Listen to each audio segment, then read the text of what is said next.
लहानपण देगा देवा, मुंगी साखरेचा रवा.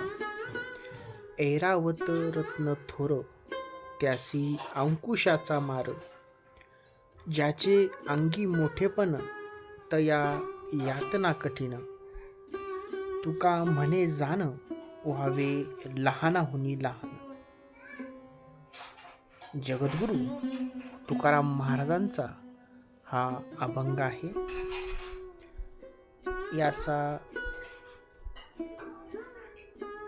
अभंग हा 716 मध्ये सांगितलेला आहे.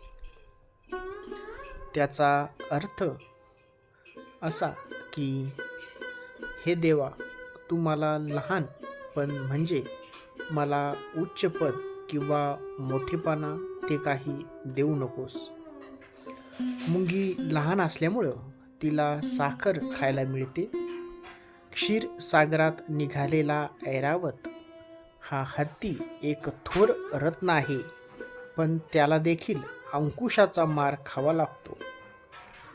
ज्याच्या अंगामध्ये मोठेपणा आहे त्यांना यातना ही तेवढ्याच मोठ्या असतात, असं जगद्गुरु तुकाराम महाराज म्हणतायत. तुकाराम महाराज म्हणतात, हे सर्व जाणून घेऊन आपण लहानाहूनही लहान व्हावे, असे ते या अभंगामध्ये म्हणताहेत. लहानपण देगा देवा, मुंगी साखरेचा रवा. हे देवा, मला लहानपण दे. जशी मुंगीसाठी साखरेचा एक कण म्हणजेच रवा खूप मोलाचा असतो आणि ती आनंदाने तो उचलून नेते, तसेच नम्र माणसाला लहानशा गोष्टीतही आनंद मिळतो. ऐरावत रत्न थोर, त्यासी अंकुशाचा मार. ऐरावत हा एक मोठा मौल्यवान हत्ती आहे, पण त्यालाही अंकुशाचा मोठा मार सहन करावा लागत असतो. म्हणजे मोठेपणात अहंकार किंवा शक्ती असली तरी त्याचे नियंत्रण आणि शिक्षा ही होत असते. अलंकार या अभंगात दृष्टांत अलंकार वापरलेला आहे.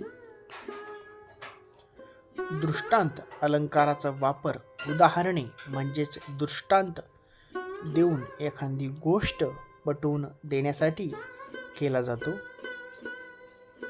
इथे मुंगीच्या उदाहरणातून नम्रतेचे महत्त्व आणि ऐरावताच्या उदाहरणातून मोठेपणातील क्लेश हे दाखवणे आहे.